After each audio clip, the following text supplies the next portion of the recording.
So our 5P framework, and I go much more in depth in a previous episode, it is purpose, plan, pitch, perform, and profit.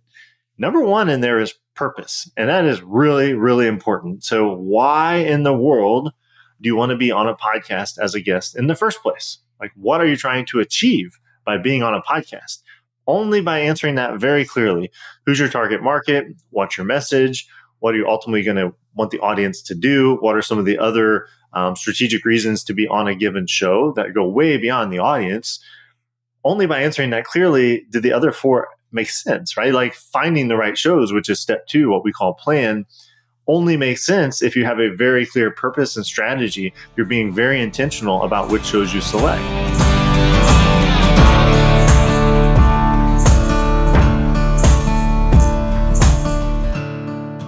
You're listening to the 7-Figure Leap podcast. We're here to leverage rich relationships and smart strategies to take your business to the next level.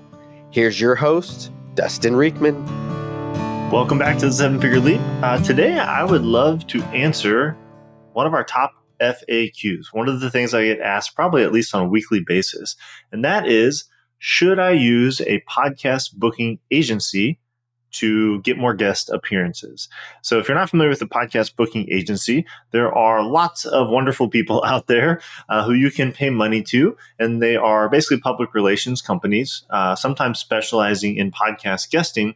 And basically, you pay them money, and then they will get you booked on shows. So it sounds like a really good solution, right? It's like, that sounds much easier than, finding the shows and sending my own pitch and all those sort of things. So the question remains, is this a good idea? Should you use a podcast booking agency?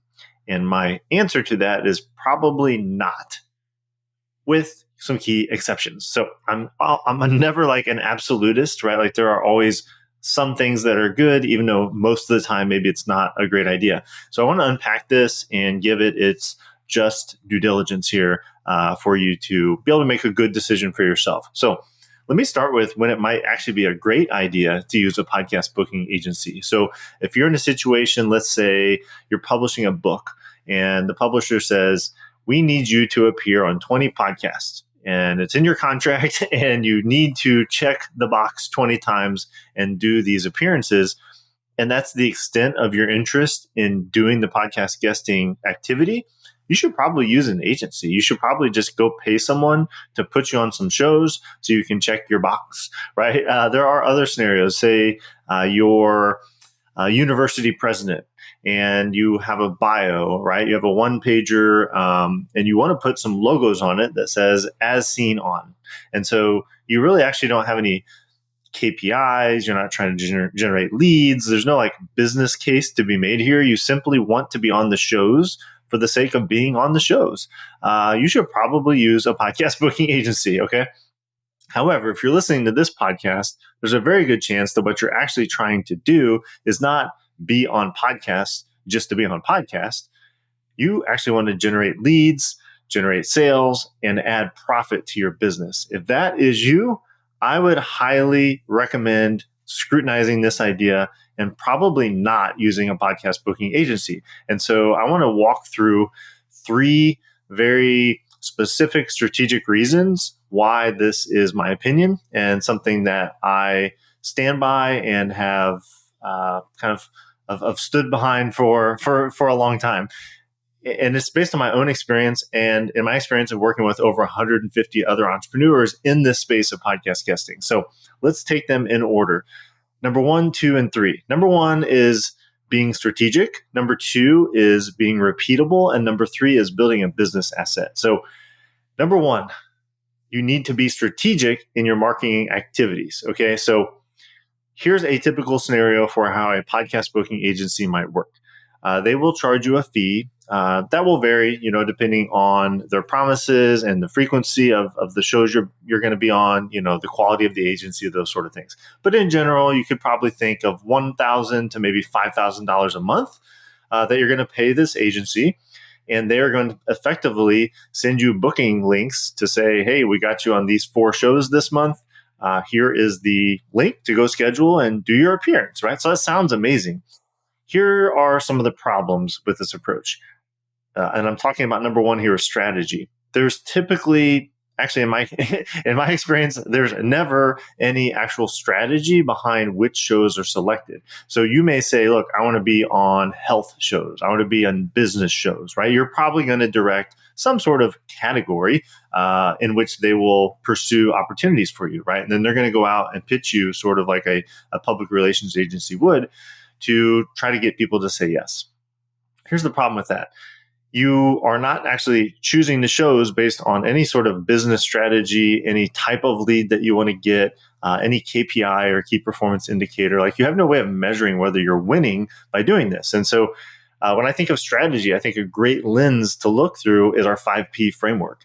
So our 5P framework, and I go much more in depth in a previous episode, it is purpose, plan, pitch, perform, and profit. Number one in there is purpose, and that is really, really important. So why in the world do you want to be on a podcast as a guest in the first place? Like, what are you trying to achieve by being on a podcast? Only by answering that very clearly. Who's your target market? What's your message? What are you ultimately going to want the audience to do? What are some of the other strategic reasons to be on a given show that go way beyond the audience? Only by answering that clearly did the other four make sense, right? Like, finding the right shows, which is step two, what we call plan, only makes sense if you have a very clear purpose and strategy. You're being very intentional about which shows you select.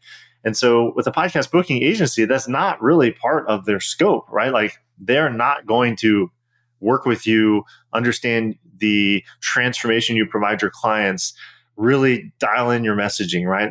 They're definitely not going to do step four, which is perform, which is really coach you up on how to be an amazing guest and actually get the results you're looking for from this show. So again, I'm not disparaging. I have great friends who have podcast booking agencies. I have nothing against them. However, if you're an entrepreneur and you're trying to grow a business through podcast guesting, the first and foremost priority should be strategy. And you need to be very intentional about how you're using your time, your social capital, and your relationship with this host. And so these booking agencies don't really do that. So number one, it's going to lack strategy. And a little insider baseball here. Not all the time, but many times a booking agency is going to basically put you on the same shows they put most of their clients on, because they already have relationships with those hosts and it's easier, right? They're not doing it because that's the show that's really going to drive results for you.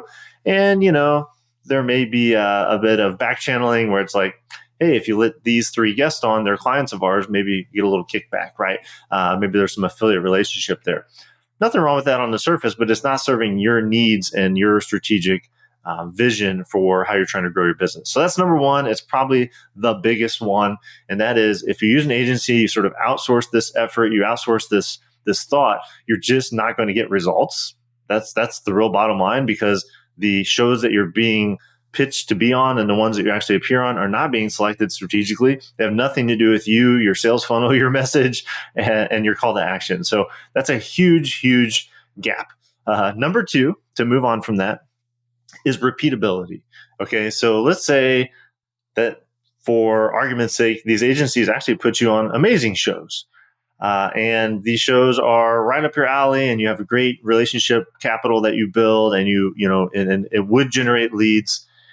What happens 3 months in? Well, you're going to keep writing checks, right? So it's not repeatable in the sense that it's not sustainable. If you're paying, let's say, $1,000 to $2,000 for every show you're on, that's only going to go so far with a given agency, because they're going to run out of those relationships that to leverage to get you on. And it does not become a repeatable system for you and for your business. And in effect, you're renting attention. Okay. And renting attention is not bad. Sometimes that's a good way to get kickstarted, if it wasn't for number one, which is it's not being done strategically. But number two, a huge hole in this whole model is it's not repeatable. It's not sustainable, because you have to keep paying every time you want to take another bite at the apple and hopefully get another appearance. And that really ties directly into number three, which is a huge passion of mine. And that is that your marketing, the system behind the way you drive leads, needs to be an asset of your business. So again, even if this worked really well, you're depending on an external force, this agency that you're going to have to pay a lot of money to over an infinite amount of time to continue to generate leads to grow your business. It becomes a major risk, right? Like, okay, so if they go away or if they are no longer effective, I no longer have leads. I would not want that for my business. The other thing is, if you bring it internally in the way I'll describe here and what I recommend as an alternative to booking agencies, it actually becomes an asset. So the money and the time and the energy that you invest in getting this going inside your own business and not depending on this external agency adds value to your business. Because whenever this is a IP and intellectual property and you have SOPs and you have these things as an operational system within your business, it's actually an asset of the business. I hope that makes sense. It's no longer like, let's just say you wanted to sell your business someday. The number one question they're probably going to ask is, how do you get leads? How do you get new clients? And if you're like, well, we spend $5,000 a month and we got this agency and so far so good, it's been pretty good to us. That's going to be a red flag, because it's like, oh, so like you actually don't have any control over your own lead generation. Your marketing is not actually an asset of your own business. It's like totally dependent on someone else, and it's a sole source. That's a problem, right? And so to recap real quickly on why I feel podcast booking agencies are not typically a good fit for an entrepreneur who is doing podcast guesting for business building purposes. Number one, and the big one, it's not done strategically. Number two, it's not repeatable and sustainable as a marketing mechanism, if you will, a marketing system.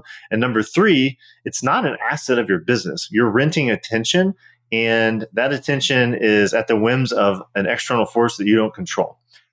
So in light of that, how should you do podcast guesting? Well, that's the 5P system, right? We do this with all of our clients. I've done it for myself for numerous businesses in a very strategic, repeatable way that builds an asset for your business. And so we start with purpose, as I already said, like, why do you want to be on shows, and getting really clear on who you serve, what's the transformation you provide, what's the story around that we want to tell and share with the audience. What can we teach that's going to actually become a magnet to our ideal clients? That is strategy, right? So we start with that.